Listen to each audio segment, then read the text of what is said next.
안녕하세요. 저는 지방에 사는 20대 후반 여자입니다. 카페에서 사람들이 열차 하며 열변을 토하길래 찾아봤더니 신세계가 여기에 있었네요. 듣다 보니 저와 비슷한 분들이 많아 저도 용기 내 사연 보내봅니다. 저와 남편은 회사 동기였어요. 힘든 회사 생활의 동기는 남편과 저뿐이라 서로 의지하며 지내다 보니 자연스럽게 연인 사이가 되었고 이런저런 구설수가 싫어 비밀로 하며 관계를 유지하고 있었죠. 하지만 그것도 좋은 방법은 아니더군요. 얼굴, 집안, 거기다 유쾌한 성격까지. 뭐 하나 빠지는 것이 없던 그런 남편에게 애인이 없다고 하자 회사 내 여자들의 관심을 한몸에 받았으니까요. 저는 불안할 수밖에 없었고 어떻게 해야 할지 고민하는 찰나 남편이 말하더라고요. 자기야, 이대로는 안 되겠어. 나도 곤란하기도 하고 우리 그냥 결혼하자. 어? 연인 사이야. 쟤네 저러다 헤어진 애 만에 말이 많겠지만 아예 결혼해버리면 그런 말까지 하겠어? 그리고 나 자기 많이 사랑해. 우리 결혼하자. 나랑 결혼해 줄 거지? 반지도 꽃다발도 없는 프로포즈. 꿈꾸던 프로포즈는 아니었지만 얼마나 울었는지 몰라요. 너무 행복하더라고요. 제 인생 말아먹는 지름길의 시작인 줄도 모르고요. 어쨌든 결혼은 척척 진행되었어요. 우리 집도 남편 집처럼 빠지는 집은 아니라 한결 수월했어요. 서로 줄 건 주고 받을 건 받고 단 한 가지만 빼고요. 자기야, 제발 부탁이야. 우리 엄마가 친정엄마처럼 아껴줄 거야. 싫다니까. 난 절대 시댁에 들어가서 시집살이 할 생각 따윈 없어. 말 들어보면 엄마 같은 시어머님? 절대 불가능하다고 하더라. 그런 건 머리 노란 애들이나 가능한 거지. 우리 대한민국에서 시댁이라고 하면 열이면 열, 다 치를 떤다고. 그런데 나보고 시댁에서 살자고? 절대 싫어. 남편은 저에게 시댁에 들어가서 살길 권했고 전 절대로 싫다며 거부했어요. 그럼 딱 3년만 지내다가 다시 나오자. 나와서는 내가 처가살이 할게, 쭉. 구미가 당기는 제안이었어요. 3년만 눈 딱 감고 살면 부모님과 함께 살아준다니까요. 지금 말처럼 평생은 아니더라도 단 몇 년이라도 부모님을 모시고 살아준다면 크게 손해보는 것 같진 않았어요. 전 며칠을 고민하다 그렇게 한다고 했죠. 그래, 자기 말대로 하자. 진짜? 진짜? 진짜지? 자기 최고야. 자기 약속 꼭 지켜. 나 진짜 큰 마음 먹고 들어가는 거야. 그럼. 내가 딱 3년만 살아주면 자기 해달라는 대로 다 해줄게. 뒤늦게 안 사실인데 아버님이 3년은 모시고 살아야 재산을 나눠준다고 했더라고요. 어쩐지 남편이 그렇게 애걸복걸한 이유가 있었어요. 저흰 빠르게 결혼 준비를 마치고 그해 가을에 결혼했어요. 생각보다 시댁 생활은 괜찮았습니다. 제일 걱정이 컸던 시누이도 생각보다 괜찮더라고요. 거기에다 전 허니문 베이비까지 가지게 되어 식구들이 더 잘해주더라고요. 언니, 혹시나 오빠가 말 안 들으면 나한테 말해요. 내가 혼내줄게요. 오빠는 언니한테 잘해. 임신했을 때 남편 행동이 그렇게 중요하대. 언니가 먹고 싶은 거 있다고 하면 다 사주고. 알겠어? 그래, 알겠다니까. 진짜 귀에 딱지 않겠다. 너 가만 보면 우리 장인어른 장모님보다 나한테 잔소리를 더 하는 것 같아. 요즘엔 네 입만 봐도 겁이 나. 또 무슨 잔소리를 할까 싶어서. 오버 좀 하지 마. 내가 무슨 잔소리를 그렇게 했다고? 아버지, 제 말이 틀려요? 허허허, 요즘 네가 오빠한테 좀 그러긴 했지. 그래도 틀린 말 하나 없으니 잔소리라 듣지 말고 잘 새겨들어. 아가, 혹시 불편한 건 없느냐? 네, 아버님. 워낙 잘해주시니 편히 잘 지내고 있어요. 가끔 어머님의 약간의 짜증 같은 것이 있긴 했지만 그러려니 했어요. 20년을 넘게 남남으로 살다가 하루아침에 가족이 되었는데 어떻게 다 마음에 들 수 있겠어요? 어쩔 수 없는 일들이 있기 마련이죠. 전 무사히 출산했고 사랑스러운 아들을 품에 안았어요. 딱 보기에도 제 판박인 아들을 보며 시부모님은 섭섭한 기색이었지만 그래도 첫 손주이니 아주 예뻐라 해주셨죠. 지금 생각하니 참 행복했던 순간이었네요. 비록 2년 조금 넘는 시간이었지만요. 어느 날부터 아버님의 안색이 좋지 않더니 결국 일이 터졌어요. 이 집 내놔야 할 것 같아. 아니 왜? 회사에 무슨 일 있어요? 그게 이번에 무리해서 사업을 확장하다가 그게 잘못됐어. 급하게 큰 돈이 필요한데 지금 당장 큰 돈 나올 때가 집밖에 더 있어. 그러니 어쩌겠어. 집이라도 팔아 부도부터 맞고 봐야지. 부도? 지금 회사가 그 정도로 힘들단 말이에요. 근데 왜 나한테 말 안 했어요? 당신한테 말한다고 해서 뭐 뾰족한 수 있어? 돈만 쓸 줄 알지 한평생 벌어본 적도 없는 사람이. 생각보다 좋지 않은 상황 같았어요. 남편은 퇴직금을 미리 받아 집에 보탬이 되었고 저도 퇴직금까진 아니지만 그간 조금씩 모았던 목돈을 들였어요. 최소한의 생활비만 내고 생활했기에 그 정도는 충분히 들여도 된다 싶었어요. 집이 문제였는데 부모님이 어떻게 하셨는지 연락하셨더라고요. 도와주시겠다고. 그래서 전 죄송하지만 도움을 받기로 했어요. 단 집은 사주시되 시댁엔 비밀로 하고 싸게 세를 주는 방식으로 도와달라고 했어요. 혹시나 한 번의 호의가 고마운 마음으로 끝나지 않고 계속된 도움을 바랄까봐 많이 걱정됐었어요. 아빤 제 뜻대로 친한 친구분을 통해 시댁집을 사고 저희에게 싸게 세를 주신 다음 다시 아버지의 명의로 옮겼어요. 그래도 다행이다. 이사하려니 막막했는데 이사하지 않아도 되고 심지어 월세도 이렇게 싸게 살 수 있다니 말이야. 그러게. 그나저나 아버님 회사는 어떻대?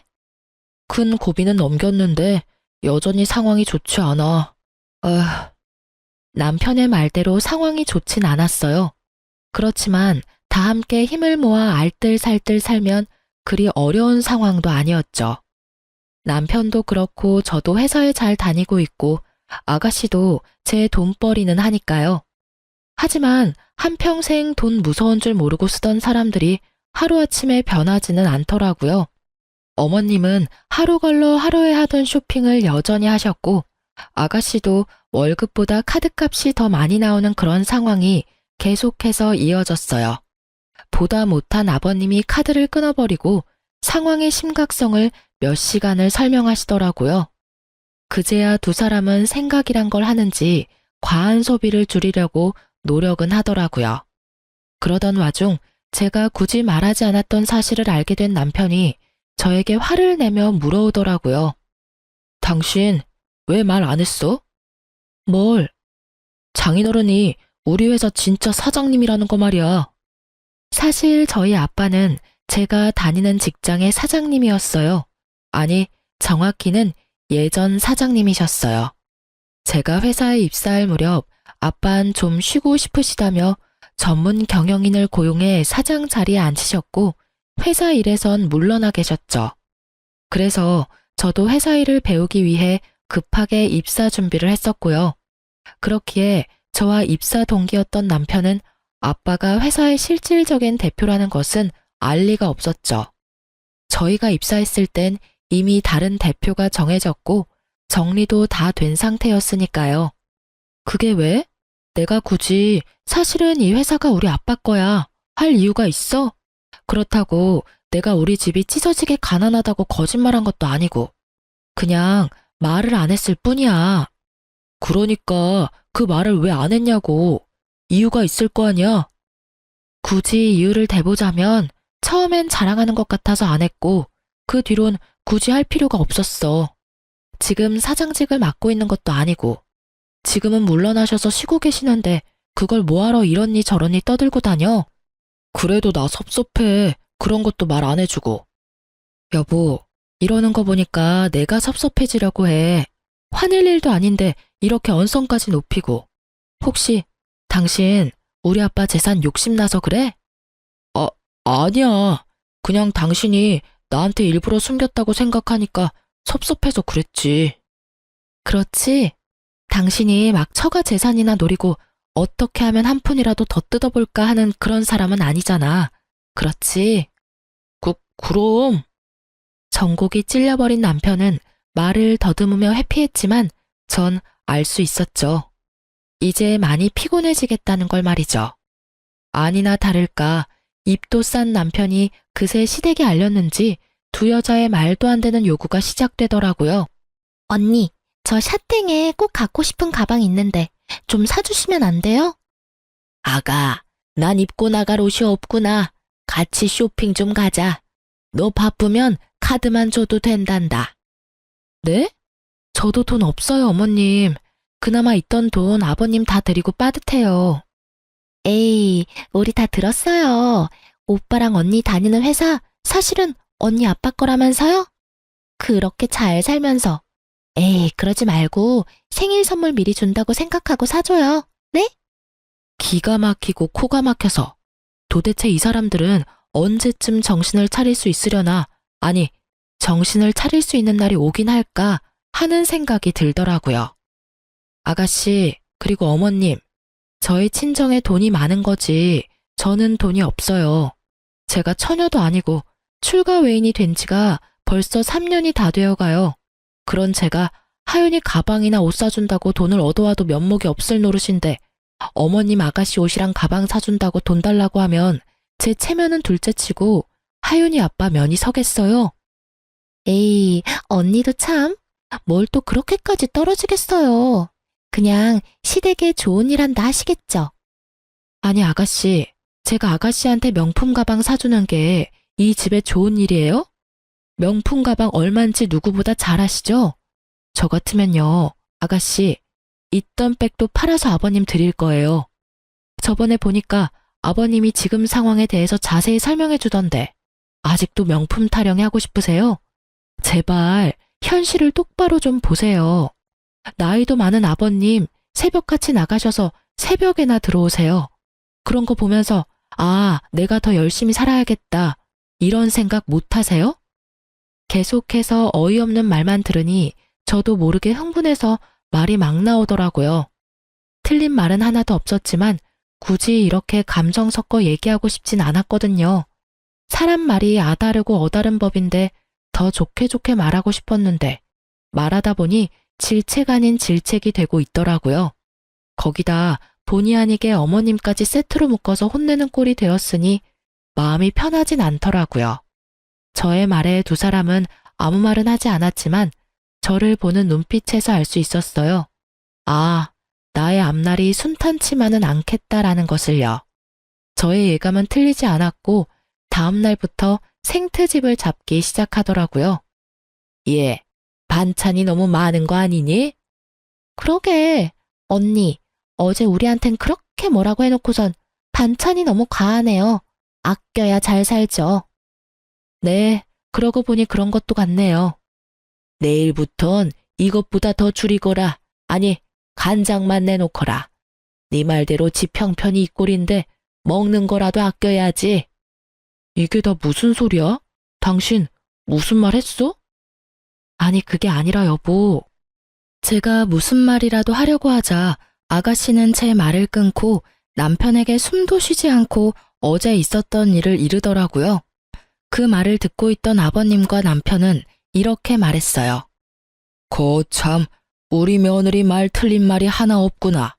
제발 정신들 좀 차려. 다 늙은 아비 골골대며 일하러 다니는 거 안 보이는 게냐? 당신도 말이야, 밤마다 나 앓는 소리 들으면서 그러고 싶어. 맞아, 너 제발 정신 좀 차려라. 그리고 와이프 말처럼 네 방에 전시해둔 가방들만 팔아도 우리 집 몇 년치 생활비는 될 것 같은데 이제 좀 팔지 그래? 그리고 엄마, 이 사람한테 그런 말 부탁하지 마. 이 사람 말대로 처가의 내 체면이 뭐가 돼? 그리고 엄마 드레스룸에 옷이 한가득이야. 입을 옷이 없다는 게 말이 돼? 괜히 말 꺼냈다가 본전도 못 찾은 두 사람은 애꿎은 숟가락만 탁 내려놓고 방으로 들어가 버렸어요. 제가 더 미워진 두 사람은 그야말로 저를 들들 볶아댔고 처음엔 그러려니 하던 저도 점점 시간이 지나니 참고만 있기 힘들더라고요. 결국 저도 폭발하고야 말았죠. 엄마, 얘는 누굴 닮아서 생긴 게 이럴까? 그러게, 우리 아들은 이 나이 때 너무 잘생겨서 밖에 데리고 나가지도 못했는데 누구 닮아서 그런지 못생겨도 너무 못생겼어. 다른 것도 아니고 애 앞에서 저런 말을 나누는 두 사람을 보니 더는 참을 수가 없었어요. 아무리 아직 무슨 말인지 알아듣지 못하는 아이라 해도 이건 아니었어요.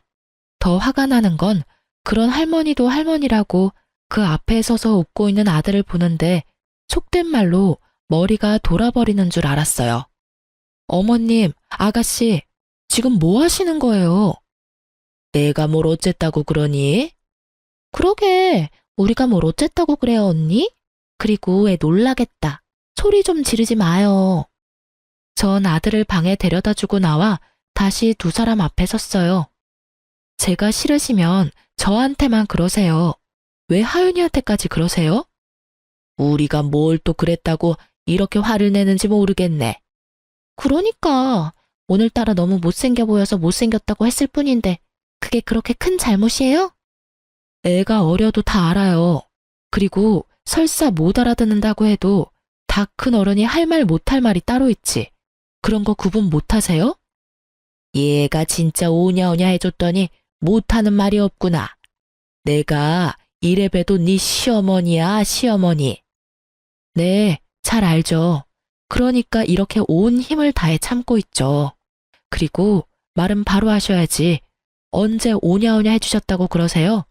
제가 한마디 한 이후로 하루라도 저 그냥 두신 적 있으세요? 사사건건 쫓아다니시면서 한마디씩 하셨잖아요.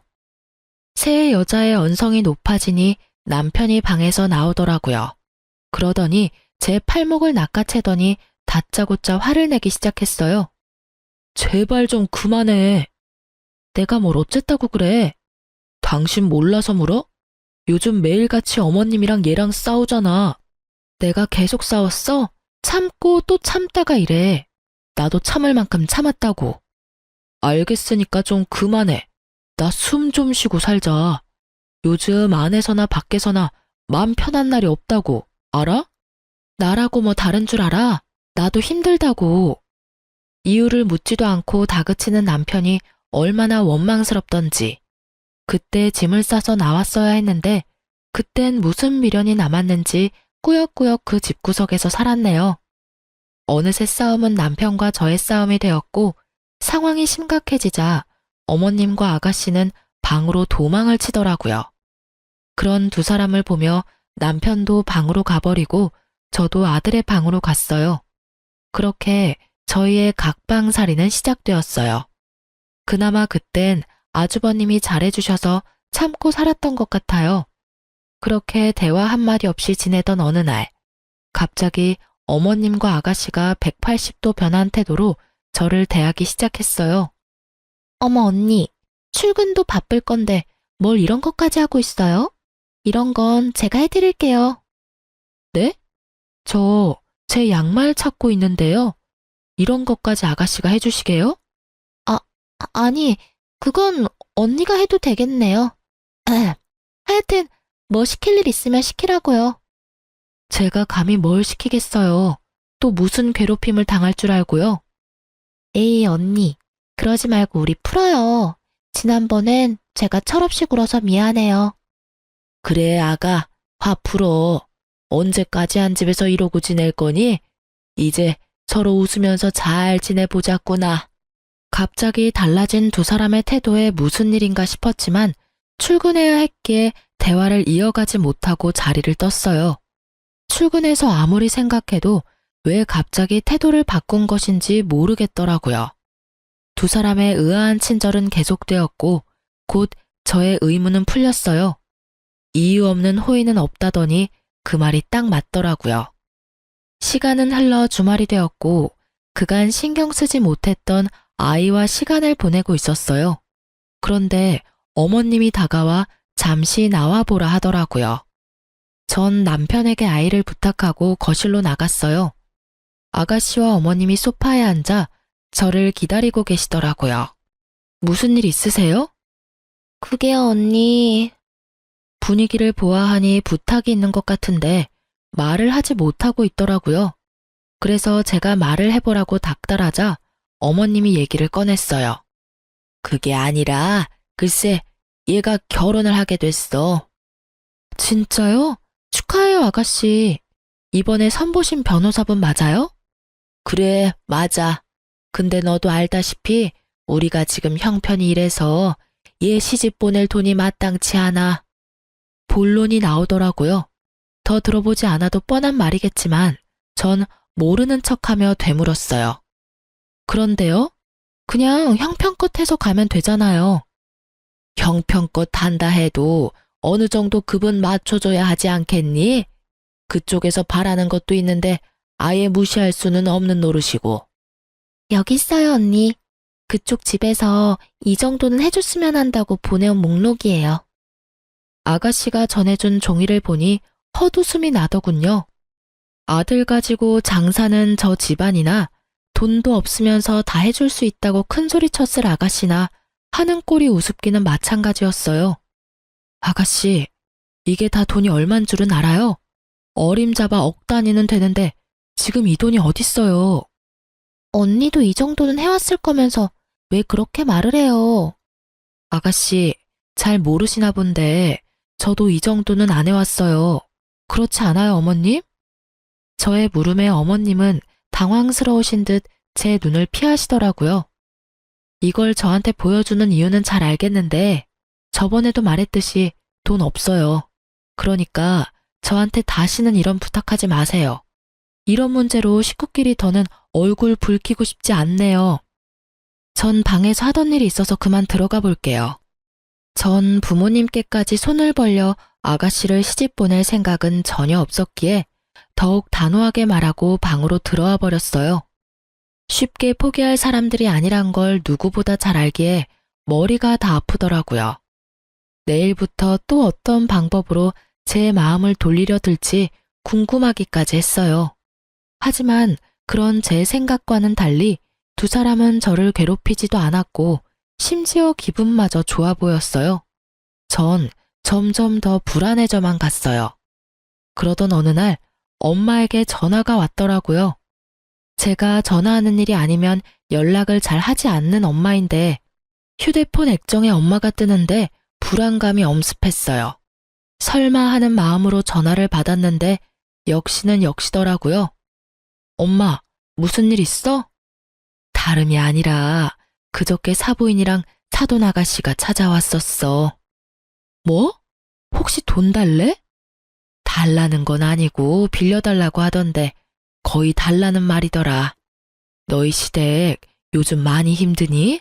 아니, 아무리 힘들다고 해도 사돈지간이 얼마나 어려운 사이인데 여기까지 와서 돈을 빌려달라고 하는지.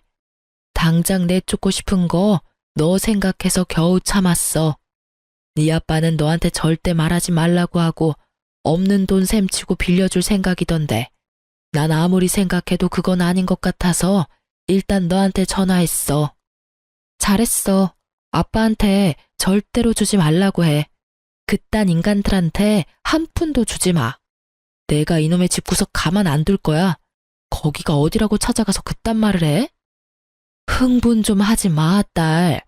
너 이럴까봐 나도 어제 하루 종일 고민하다 전화했어. 아닌 건 아니니까. 엄마 말처럼 아닌 건 아니니까 이래. 전화해줘서 진짜 고마워, 엄마. 덕분에 내가 정신이 번쩍 드네. 일단 끊어요. 내가 다시 전화할게요.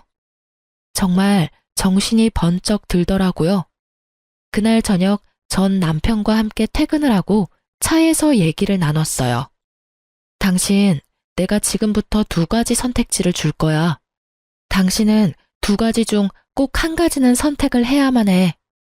무섭게 왜 이래? 지금부터 난 어쩜 무서운 얘기를 할 거야. 무슨 말인데 이렇게까지 분위기를 잡아? 어머님이랑 아가씨랑 우리 집까지 찾아가서 아가씨 시집갈 돈 빌려달라고 했대.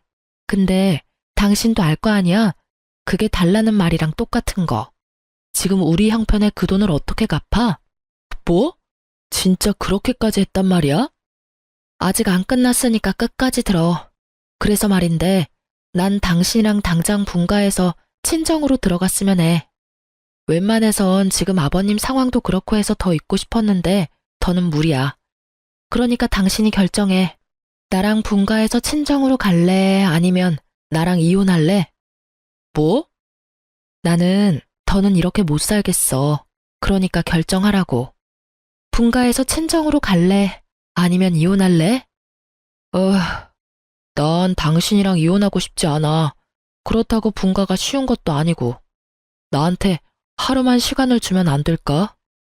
알겠어. 전 남편의 뜻대로 하루의 시간을 줬어요. 사실 쉽게 내릴 결정은 아니었으니 남편도 어느 정도 이해가 됐어요.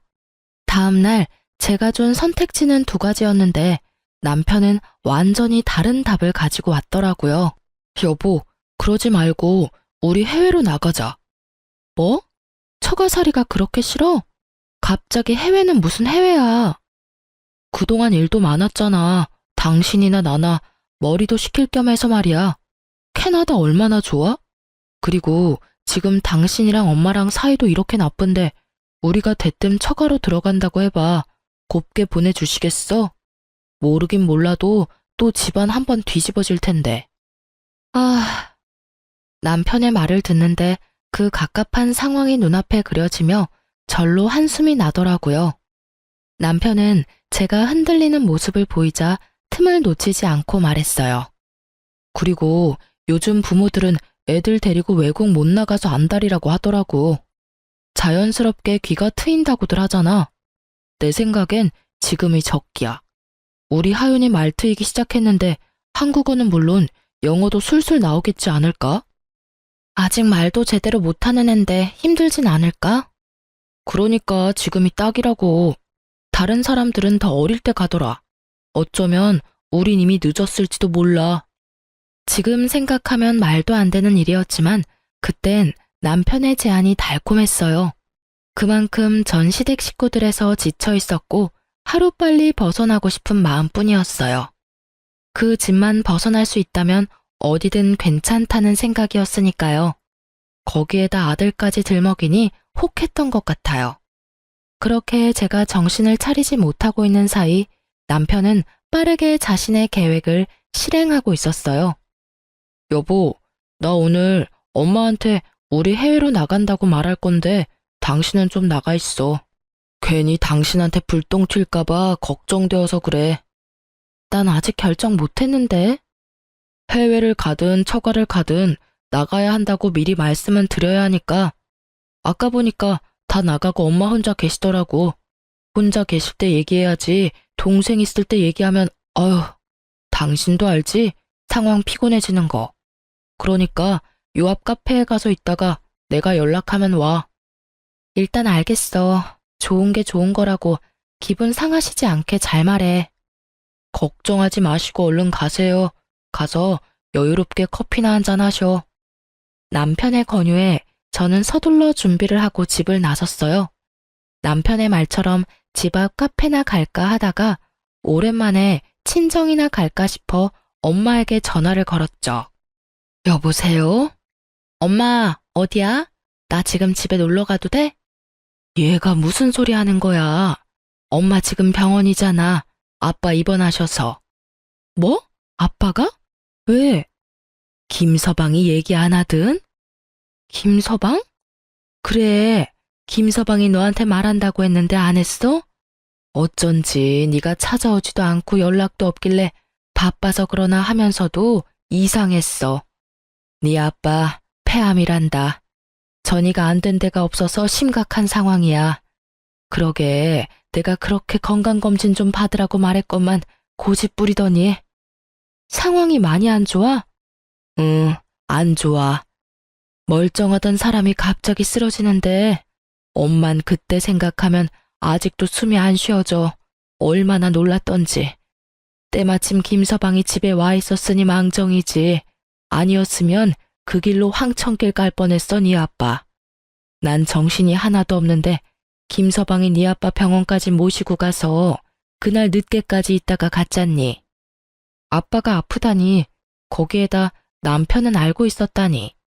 전 어떤 상황인지 도무지 이해가 가지 않아 남편에게 묻기 위해 집으로 다시 갔어요. 집으로 들어서는데 대화 소리가 들리더라고요. 그래서 우리 분가하려고. 남편의 말소리가 들리며 순간 저는 집을 나온 이유가 떠오르며 아차 싶더라고요. 엄마와의 통화 후 일부러 자리를 비웠다는 사실을 잊고 있었거든요. 그래서 전 잠시 기다렸다가 들어가기로 했어요. 아빠가 아픈 이상 분가가 더 급한 상황이 돼버렸으니까요. 그런데 들려오는 대화 내용에 머리가 멍해지더라고요. 너 그러다가 하윤 엄마가 캐나다 말고 처가로 간다고 우기면 어쩌려고 그러니? 너 그러면 꼼짝없이 그 노인네 병수발 들어야 해. 내가 그 꼴 보려고 이제껏 온갖 좋은 것만 해대며 키운 줄 알아? 그럴 일 절대 없어. 내가 누구야? 그리고 하윤 엄마 거의 다 넘어왔어. 내가 그날 처가 안 갔으면 어쩔 뻔했나 몰라? 하윤 엄마가 처가 들어가서 살 거 아니면 무조건 이혼이라길래 장모님 장인어른한테 하윤 엄마 설득 좀 해달라고 간 거였는데 그때 장인어른이 딱 쓰러지시는 거야. 그래서 그 노인네는 확실히 얼마 안 남았대? 수술이나 항암 치료로는 안 된대? 이미 전이가 온몸에 돼서 손쓰기가 힘들다고 하더라고. 그러니까 엄마는 건강검진 잘 받아. 우리 장인어른 봐. 돈만 많으면 뭐해? 결국 이렇게 가실 거.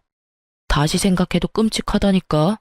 아무것도 모르고 처가살이 시작했으면 유산이야 받겠지만 병수발도 같이 들어야 했을 거 아니야. 그러게나 말이다. 우리 아들은 어쩜 그런 생각을 했을까? 누구 닮아서 머리가 그렇게 좋니? 그러니까 병원에서 나오는데 해외로 가자고 해야겠다 싶더라고. 우리 집이랑 애 핑계 적당히 대면서 해외 어디로든 일단 가기만 하면 절반은 성공이지. 안 그래? 장인어른 더 심각해지셔서 연락이 와서 돌아와도 그땐 병수발 들 것도 없이 돌아가실 텐데. 그럼 그냥 재산만 내 몫이 되는 거라고. 하긴 자식이라곤 하윤 엄마밖에 없으니 앉아서 기다릴 일만 남았구나. 그러니까 엄마는 그 사람 자극하지 말고 조금만 기다려. 아니다. 마구 더 괴롭혀서 정신없게 만들어줘. 그래야 혼이 쏙 나가지. 그렇게 정신없을 때 비행기 태워버려야지 생각할 시간을 주면 안 돼. 엄마의 말과 두 사람의 대화가 겹치며 상황이 그려지더라고요. 그래요. 남편은 모든 사실을 알고도 저를 친정에서 아주 먼 곳으로 떨어지게 할 생각이었어요. 모든 사실을 안 그 순간에도 전 믿을 수가 없었어요. 내가 듣고 있는 것이 현실일까? 혹시 꿈이 아닐까? 하는 생각이 들었던 것 같아요. 너무 충격적이었죠. 그래도 한 입을 덮고 산 사람인데 내가 남편을 몰라도 이렇게 몰랐나? 저렇게까지 최악의 사람이 내 남편이 맞나? 그런 생각들이 머리를 스치더라고요. 이윽고 어머님과 남편의 신난 웃음소리를 듣는데 제 머릿속 모든 것이 산산조각이 나며 현실이구나 싶더라고요. 이혼만으론 절대 화가 풀리지 않는 이 상황에 저는 저 짐승 같은 것들을 구렁텅이에 처박기로 했어요. 아가씨, 일전에 혼수 비용 말인데요. 갑자기 그건 왜요? 제가 너무 심했던 것 같아서요. 제가 아빠한테 잘 말해볼게요. 정말요? 진짜죠. 고마워요, 언니. 그리고 어머님, 왜 그러니? 지금 사는 이 집 주인한테 연락이 왔는데 이번 달이 만기라면서요? 1년으로 계약하셨다고 하던데 만기 맞춰 집 비워달라고 하더라고요. 그러면 어쩌니? 이렇게 조건 좋은 집 찾기 힘들 텐데. 그것도 제가 한번 알아는 볼게요. 그래? 웬일이니? 옛날엔 자기한테 부탁하지 말라고 그렇게 뭐라 하더니. 생각해보니 아가씨나 어머님한테나 제가 너무한 것 같더라고요. 그래서 말인데 식구들끼리 여행이라도 가는 거 어때요? 전 하윤이 학교 때문에 그렇고 저랑 하윤이 빼고 다녀오세요. 이번 달 말 때쯤 다녀오세요. 하윤 아빠한테 말해놓을게요. 네가 정 그렇게 원한다면 다녀오지 뭐. 애써 웃음을 감추는 어머님을 보며 저도 웃음이 나오려 하는 걸 허벅지를 꼬집으며 참았어요. 그날 저녁 퇴근한 남편에게도 똑같이 제안했고 남편도 좋아하더라고요. 그러면서 다른 제안도 했죠. 여보, 그러지 말고 당신 사표 내는 건 어때? 갑자기 왜? 어차피 당신 지금 회사에 마음 뜬 거 아니야? 사표 내기 직전까지 갔는데 마음도 싱숭생숭할 거 아니야. 이왕 이렇게 된 김에 우리 아빠 좀 돌봐줘. 사실 우리 아빠 아주 아파. 이럴 때 당신이 좀 가서 얼굴도 비추고 그래. 이런 말 좀 입에 올리기도 싫지만 우리 아빠 아마 오래 못 사실 것 같아. 따로 도와주시는 분 계시니까 그냥 가서 말동무나 해드려. 제가 아무것도 모르는 척 운을 띄우니 멍청한 남편 새끼는 제가 진짜 아무것도 모르는 줄 알고 되지도 않는 연기를 하더라고요. 그 모습을 보는데 역겨워 토하고 싶은 걸 겨우 참았네요. 진짜? 그게 사실이야? 그럼 내가 자주 가서 말동무라도 해드려야지. 걱정하지 마. 남편은 그렇게 회사를 그만뒀고 전 아빠의 회사에서 남편을 잡음 없이 퇴사하게 했어요. 그리고는 이제 남은 건 시간이 빨리 흐르기를 비는 일뿐이었어요. 한 달이란 시간이 얼마나 더디게 가는지 당장이라도 얻고 싶은 걸 그나마 절 여왕 떠받들듯이 떠받드는 10대 식구들을 보며 겨우 참을 수 있었어요. 참 속이 훤히 보이는 인간들이었어요. 제 입맛대로 굴어주니 어쩜 그렇게 사람이 변할 수 있는 건지 제 말 한마디면 그냥 껌뻑껌뻑 죽더라고요. 그리고 드디어 결전의 시간이 다가왔어요. 제가 계획한 날짜에 맞춰 시댁 식구들은 들떠서 여행을 떠났고 전 그 짐승만도 못한 것들의 짐을 모두 챙겨 현관문 앞에 뒀어요. 가전 가구는 이삿짐 센터에 맡겼고요. 네, 그렇습니다. 전 시댁 식구들을 내쫓을 계획을 세웠어요. 더는 그들의 배부르고 따뜻한 꼴을 두고 볼 수만은 없었으니까요. 얼마 후 여행에서 돌아온 시댁 식구들은 나와 있던 짐들을 발견하곤 집으로 들어와 득달같이 화를 내더라고요. 짐은 왜 저렇게 둔 거야?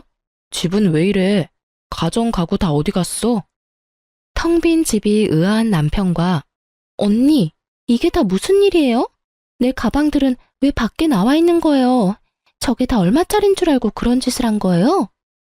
예, 입 다물고 있지 말고 말을 좀 해보렴. 이게 다 무슨 일이냐니까? 아버님을 제외한 나머지 식구들은 다 한마디씩 하더라고요.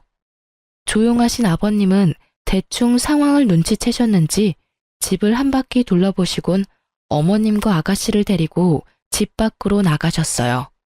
혼자 남은 남편은 이 상황이 어떻게 된 상황인지 빨리 설명해 보라는 눈빛으로 절 보고 있더라고요. 그래서 전 남편의 궁금증을 풀어주었죠. 당신도 딱 보면 모르겠어? 오늘로 계약 만기잖아. 그것도 모르고 신나서 여행을 갔던 거야? 그거야, 당신이 가라고 하니까. 그래서 우리 집에서 쫓겨난 거야? 그러면 앞으로 우린 어디 가서 살아? 우리가 아니고 당신하고 당신 가족들이 쫓겨난 거야. 난 애초에 쫓겨날 수가 없지. 여기 우리 아빠 집이었으니까. 뭐? 이 집 우리 아빠가 사서 당신네 집에 세준 거였어. 그것도 아주 저렴한 가격으로. 우리 아빤 그렇게까지 당신하고 당신 집안 사람들한테 호의를 베풀었는데 당신은 그런 우리 아빠 마음을 보란 듯이 짓밟았더라? 내가 짓밟기는 뭘 짓밟아. 당신이 더 잘 알잖아. 내가 요즘 얼마나 장인어른한테 잘하는지.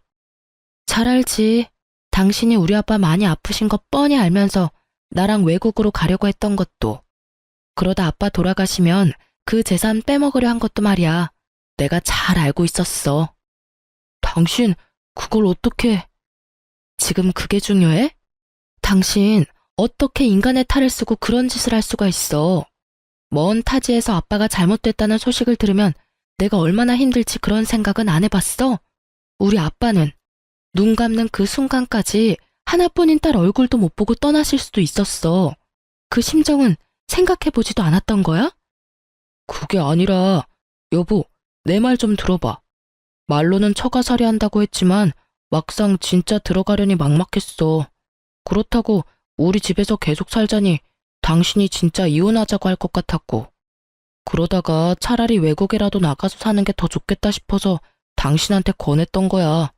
나도 다 좋은 뜻에서 그랬던 거야. 누가 그딴 거 궁금하대? 우리 아빠 아픈 거 뻔히 알면서 왜 그랬냐고 도대체 왜? 절규에 가까운 제 말에 남편은 변명거리가 떠오르지 않는지 아무 말도 하지 못하고 있더라고요. 기대했던 바가 없어서 그런지 실망스럽지도 않았어요. 하긴 무슨 할 말이 있겠어. 자기 몸은 편하고 싶고 그렇다고 돈줄인 나는 놓치기 싫고 그러니까 자기 자식까지 팔아가며 그딴 말이나 짓거렸겠지. 나도 바보지. 어떻게 그런 말에 속아 넘어갔는지. 아니, 애초에 당신 같은 인간이랑 만난 그 자체가 어리석었어. 남편은 아무 말도 하지 못하고 전 아직 하지 못한 말을 하려던 때였어요. 아가씨가 씩씩거리며 들어오더라고요. 언니, 그럼 나 결혼은 어떻게 되는 거예요? 결혼 자금은 주는 거죠. 그렇죠. 지금까지 정신 못 차리고 헛소리를 해대는 아가씨를 보며 전 말을 했어요. 아가씨, 정신 좀 차려요. 지금 내가 결혼 자금 줄 것 같아요? 상황 파악이 그렇게 안 돼요. 그렇게 시집이 가고 싶으면 아가씨 가방 팔아서 시집 가요. 그래도 비싼 애들이라 곱게 내놨으니까 상하거나 그러진 않았을 거예요. 언니, 결혼 자금 해준다고 했었잖아요. 제가 언제요? 아빠한테 물어본다고 했지 해준다고 한 적은 없어요, 저. 다 됐고, 그러면 카드값이라도 줘요. 나 언니 말만 믿고 가정 가구 다 카드로 샀단 말이에요. 그거라도 달라고요. 아까부터 사람 입 아프게 왜 계속 똑같은 말 꺼내게 만들지? 아가씨 카드 빚은 아가씨가 알아서 하세요. 나한테 돈 맡겨놨어요? 왜 계속 나한테 돈 타령이에요? 언니! 이제 저 아가씨 아니, 너 언니 아니에요. 나 당신 오빠랑 이혼할 거거든요. 다 들었지? 이혼해 우리. 여보, 이혼이라니. 이런 일로 이혼하는 부부가 어딨어? 야, 이런 일로 이혼하는 부부가 많으면 그거야말로 큰일이야. 식구들은 나만 보면 돈. 남편이란 새끼 머리엔 처가 재산 손 안 대고 코 풀 생각으로 가득 차 있고. 막막하다 막막해. 이런 집에서 난 내 아들 데리고 하루도 더 살기 싫으니까 너도 너 갈 길 가. 나도 내 갈 길 갈 테니까. 전 남편을 지나쳐 집을 나가려고 했고 그런 저를 남편이 붙잡았어요. 온몸에 소름이 확 돋더라고요. 전 팔을 뿌리치며 남편의 뺨을 때려버렸어요. 손도 대기 싫었는데 어쩌겠어요? 때려달라고 저렇게나 붙잡는데 때려줘야죠. 언니! 남편이 한 대 맞았다고 눈에 불을 켜고 고함을 지르는 걸 보는데 정말 눈을 찔러버리고 싶더라고요. 귀 썩을 것 같으니까 자꾸 부르지 마. 생각 같아선 다 확 죽여버리고 싶은 거 겨우겨우 참고 있으니까. 더 붙잡지도 말고, 알겠어?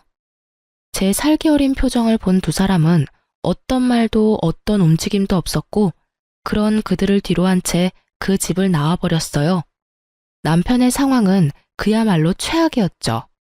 지금 가진 돈으로 어떻게든 월세방이야 구하겠지만 회사도 그만뒀고 아버님 사업도 힘든 상황에서 카드 빚까지 어마어마하니 생활조차 힘든 상황일 것이 뻔했어요.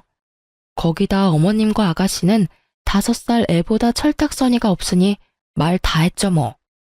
최악의 상황까지 몰린 남편은 부모님을 찾아왔어요. 한 번만 용서해주세요. 장인어른 장모님. 이제 와서 이런다고 달라질 것이 있을 거라 생각하나? 자네는 생각이 없어? 내 몸만 이 모양이 아니었다면 내가 자네를 가만두지 않았을 거야. 여기가 어디라고 감히 찾아와서. 다 오해입니다. 제 말 좀 들어주세요, 제발. 다 오해? 자네가 어떤 생각을 하는지 어떤 짓을 했는지 내 다 들었네. 난 그런 줄도 모르고 내 한평생 일군 회사까지 도와주려 했으니 더 할 말 없으니 경찰 부르기 전에 얼른 썩 꺼지게. 무릎을 꿇고 울고불고 빌어본 듯 뭐 하겠어요? 이미 버스는 지나갔는데 처음 약속대로 처가살이 했더라면, 아니 시댁 식구들이 그런 짓까지만 하지 않았더라면 다 자기 것이 될 수 있었을 텐데요. 자기 무덤 자기가 판 거죠.